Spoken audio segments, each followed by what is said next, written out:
My friends, welcome. This is Archangel. The last couple years have been an intense course in liberation philosophy. They have been some of the deepest, most introspective of my life. You see, I have had innumerable experiences in my life of being devalued because I was born with a certain little genetic deficiency, a Y chromosome. So I went through hell because of this, yet only in the last few years have I been able to mate experience with enlightened contemplation. What allowed me to make that leap? What is the difference that allowed me to go beyond blue pill? What suddenly caused clarity and brought reason to rhyme? What is the key to my red pill awakening? Quite simply, abstinence from females. Not a couple weeks or a few months, but years. You have to remove yourself from your crutch to gain the fabled hindsight. You can't logically assess your addiction with the needle still stuck in your arm. You can't fix the flat tire while you are sitting in the driver's seat, nice and warm next to the heater and enjoying the radio. You have to get out of the car in the blowing snow to do anything about it. Likewise, removing yourself from sexual relations long enough to get a neutral point of observation over the effects that females and gynocentrism induces upon other males, this is all you need to realize that the sexuality that females peddle is not worth your time or effort. Sex, it is so overrated. It is a few seconds of rebel yell, a few seconds of female-assisted ejaculation. Woo-hoo. Yet everything that you have to go through to get that few seconds, it is so not worth it. Look at it in terms of financial investment. In these terms, your investment would actually be depreciating. You would be losing money on your investment if you were to compare returns or profit and dividends juxtaposed to your total investment. You know, I never thought I would espouse abstinence. I mean, sex and the exchanges therein was the holy grail of romance that I had bought into most of my life. Sex is a foundational reason that I actually detest organized religion, because religion has tried to legislate sexuality and shame people over their bodies and guilt people into repression of an act that is natural. Now, yes, I still have a keen interest in sex, sexuality, sensuality, and all various forms of kink that humans indulge in. Not from an arousal point of view, but rather from a curiosity point of view for what humans dream up and indulge in, and the complete animals they relinquish themselves to while they are in these sexual acts. Moreover, I like the imagination behind some people's interests. I figure, anything is game between consenting adults. And a loving God would not have created sexual pleasure only to have it legislated through robed or suited old white dudes for the purposes of entrapping humans into punishment if they indulge in certain acts at certain times with certain people. So, because I was so thoroughly indoctrinated with romance culture from a young age, and thus, of course, I was enamored with sex. And because of my interest in sex and the religious suppression of it, this caused me to reject the brainwashing of dogmatic religions. And I thank God for that, because religion is just as BS as female exaltation. Even though I have keen interest in pleasure, specifically male pleasure, because males do not get enough pleasure since they are whipping boys for society, and so I came to realize that sexual relations with females is the method by which males sign their death warrants. Sex is the method by which males subjugate themselves, their labor, their very lives, to females who do not care about their tender feelings or romantic sentiments. So, the awakened, the male empowerment warriors, they have a conundrum. Do they continue to pursue sex and be an accomplice, a co-conspirator in male devaluation and disposal, or do they stop elevating and chasing vagina and tear up the death warrant that sex with females necessarily compels? I understand this. Just because we are awakened does not mean we enjoy sex or pleasure any less than the blue pill male. But we can see that it causes so much suffering and continues the male bloodshed and expendability that we rail against. So what do we do? I mean, if we wanted sex to cause pain, we could embark upon an imaginative S&M session. Oh, I have had much introspection upon this subject, and I conclude that I am either part of the problem or part of the solution. By chasing and placating, pandering, and doing anything to solicit sex from females, I essentially contribute to and sanction male disposability, which I do not.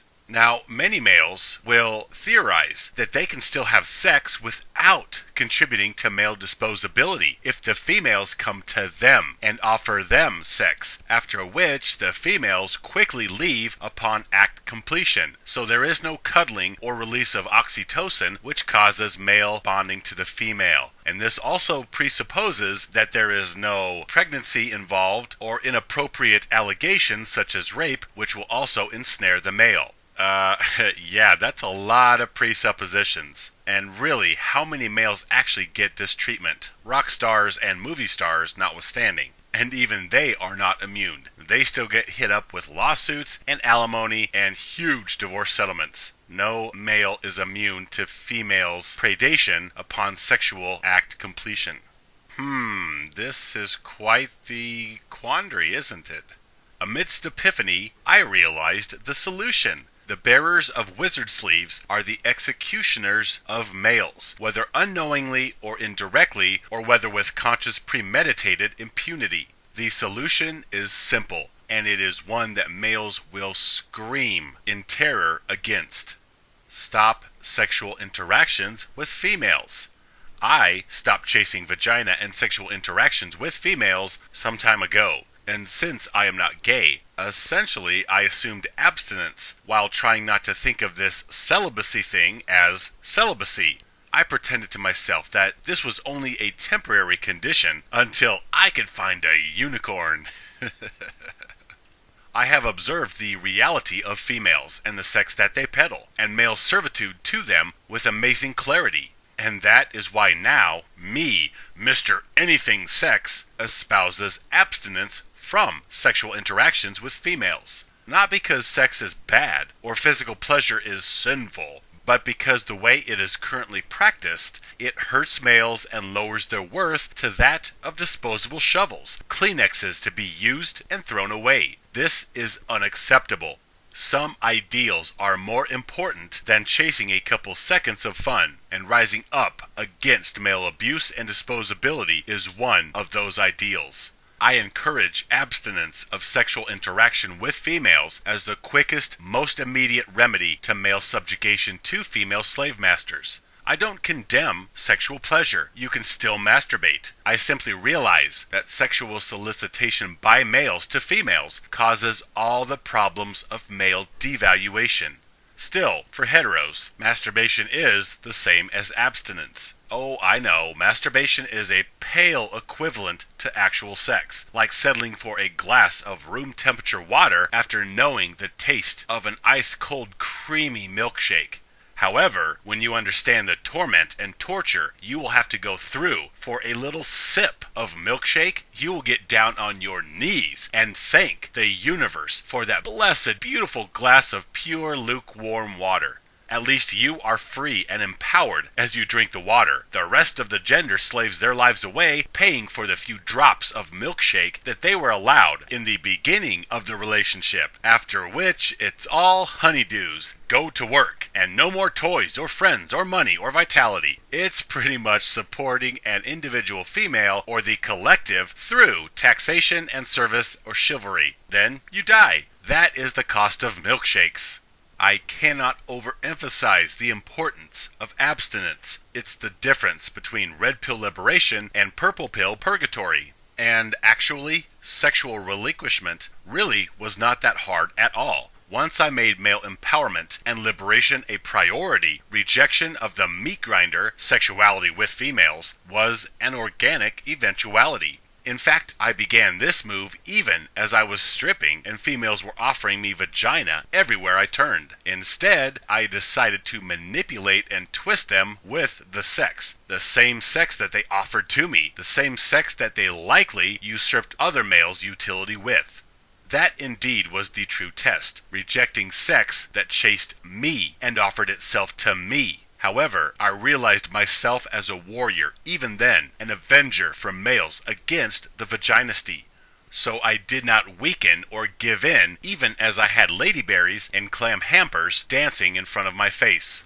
Anyhow, I have been female sexual interaction free for some years now, and I found as the time passed, I came to take pride in my born-again status. I am a liberation warrior, practicing what I preach. I walk the walk of what I espouse other men to embrace. It's no coincidence that my brilliance blossomed just as I was eschewing interactions with females.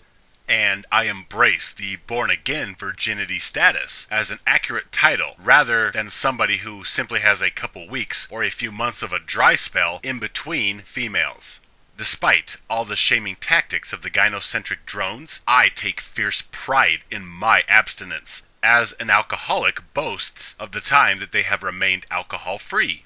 Moreover, it means so much more to me than simple exemption from male disposability. My born-again virginity status is a huge middle finger to gynocentrism and the Virginity. It is me striking a blow for the abused, suffering males everywhere, and it is the clarity I needed to finally rail against male disposability. Most males lament dry spells and eagerly look forward to their next peace. Many male empowerment warriors, or Mgtow, have come here posting videos during their dry spells, and as soon as a female said hi, boom, their messages change or their content is deleted. And during these dry spells, in between vaginas, they beat themselves and their worth into the ground because their identity still clings to females. They are nothing without the physical affirmation or validation of a lubricated vagina.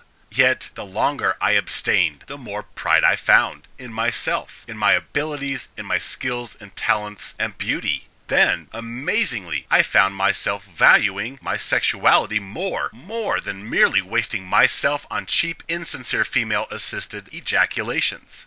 I entered the final stages of purple pill desperation, thinking that I would save this newfound virginity for some special unicorn who was worthy of this gift and could be trusted with such tender feelings as those within my heart. Oh, believe me, I ran the gamut from foreign females to conservative to aesthetically unconventional-looking females, searching for the Easter Bunny.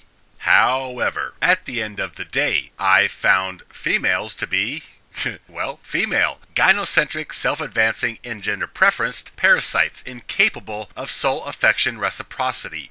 That was the final awakening, that there was no female out there worthy of my rebooted virginity, none worthy of this gift of my precious sexuality and feelings. Yes, I have embraced the beauty of my sex and the reality that no female is worthy of it, nor the tender feelings that I attach to it. And now, I value my new virginity more than any momentary weakness with any hot girl. No female could meet the criteria in order for me to share myself with them physically. Yeah, I may sound crazy and nonsensical talking about valuing my sexuality, but more males need to see their sexuality as special, not to be wasted on malevolent vultures that only want your utility, not your tender emotions, nor your disgusting man juice on their stomachs.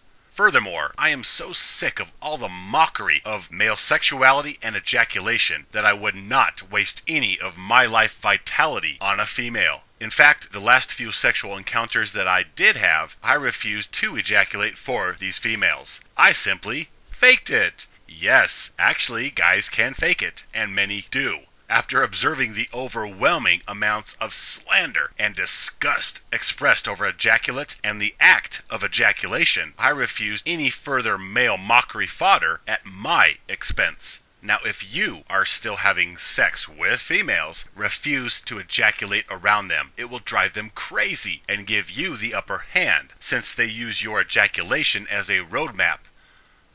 Okay, alright.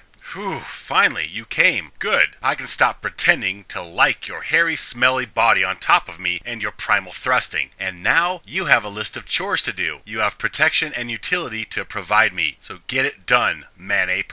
You must know the difference between involuntary virginity and virginity by choice. Oh, I could absolutely go out and get any female I wanted because I understand them, their motivations and drives, and I know more about them than pickup artists do. And if I wanted sex, please, I could absolutely have it. However, I choose my born-again virginity. I choose not to feed male devaluation and disposability. I choose water over milkshake. I choose to starve the vaginisty of my magnificence and help males heal rather than contribute to their wounds.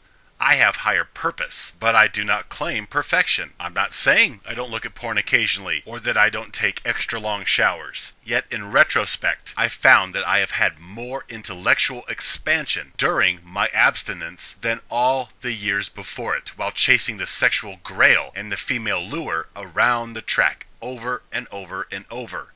I can easily understand how genius is encouraged by sexual eschewment. Tesla, Da Vinci, Pythagoras, even Freud, while married, practiced celibacy, and I can finally behold the wisdom in this. I have had deeper, more profound musings and introspections during the past few years of sexual revocation than in all the time I was a blue piller chasing female approval and validation, hoping for salvation from my cursed state as a male. It's not coincidence that the world-shaking, paradigm-shifting brilliance throughout history came through Mgtow-minded males, or males that abstained from chasing females and sex. It's not the actual sex that is detrimental. Indeed, it has positive, health-affirming effects on the body and soul, in moderation. The problem arises with males. They can't seem to keep emotion out of the mechanical actions of procreation. They turn a few seconds of good time into a mortgage and hungry mouths to feed by slaving away at a soul-crushing job. Males become addicts and devote their energy and channel their creativity into thinking about and chasing the next few seconds of female-assisted ejaculation. You either nurture your brilliance and seek liberation from gynocentrism, or you serve the vaginisty, pandering and placating and prostrating yourself before females to get your 5 seconds of milkshake and that pat on the head from the mommy collective that you are being a good boy. So do not pity me. My rebooted virginity is a point of pride. It is a choice. It is what took me to the next level of advancement. It is the genesis of my evolution to the next stage of existence. In fact, I pity those who are still chasing sex. Furthermore, my reborn virginity is me thumbing my nose at the vaginisty. Guess what? You have nothing that I need. Checkmate. If I had my way, all males would voluntarily reject sexual relations with females in order to evolve to their next stage of advancement. Sex subjugates males to gynocentric servitude. You cannot get around this. Sex is an impediment to male power and brilliance. It is time to rise above basal instincts and desires, lest we destroy ourselves and be doomed to repeat history. We have split the atom, for crying out loud. It's time for us to advance and live from our frontal lobe and not simply chase our lizard brain instincts. We can't afford to react from our reptilian programming. We have too many dangerous toys to act ignorantly and throw temper tantrums or simply chase sex and feed male disposability because we are not disciplined enough to practice self-control over our thoughts or actions, but rather we allow our desires to lead us. This is unacceptable, gentlemen. I am proud of my newfound virginity. If nothing else, it demonstrates that one male was strong enough to reject male disposability, and though my example may have no effect on the mass populace, it demonstrates that one male made a stand against male devaluation, and that gives me honor on behalf of the abused and discarded males throughout history. I am a born-again virgin, and I am stronger than ever. My brothers, experience this clarity for yourself. Stand with me, live free.